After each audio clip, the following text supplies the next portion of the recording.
বলবো একটাই কথায় যে বাবা ঋণ শোধ করো। তুমি এখানে যে এসেছো, হ্যাঁ তো, এটা তোমার বাবা মার যত না কৃতিত্ব, হ্যাঁ তো, আজও যেটা আমি সবাইকেই বলি, হ্যাঁ তো, আমার ছেলে মেয়ের থেকে যে ঋণ শোধ করো।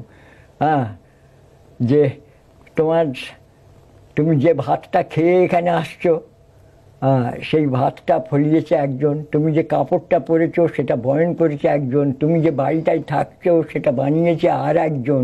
সুতরাং প্রতিদিন প্রতি কাজে প্রতি জায়গায় সেই ঋণটা একটু একটু একটু একটু করে শোধ করবার চেষ্টা করো। এইখানটায় এদের ভালোবাসো, পাগলের মতো ভালোবাসো। আর মানুষকে পাগলের মতো ভালোবাসতে না পারলে পারে তো কিচ্ছু অর্জন করা যাবে না।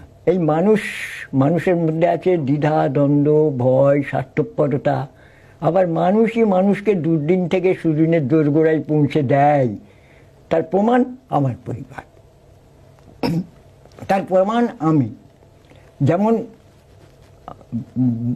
আমার মেয়েকে আমি বলি যে you are consuming your life, we have enjoyed ইট।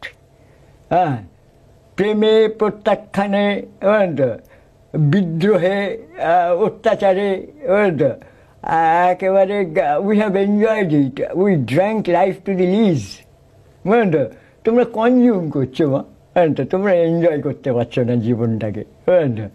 যে সবসময় এই যে সত্যি সত্যি জীবনকে এনজয় করতে গেলে পারে মানুষকে ভালোবাসতে হবে, পাগলের মতো ভালোবাসতে হবে। এই মানুষের মধ্যে দ্বিধা, দ্বন্দ্ব, ভয়, স্বার্থপরতা সব আছে, তবু ভালোবাসতে হবে।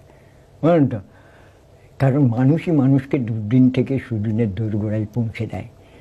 এইটাই একমাত্র আমার আহ্বান থাকবে। এখনো বলি সেইটাই ছেলেদের বিভিন্ন জায়গায়, এইটাই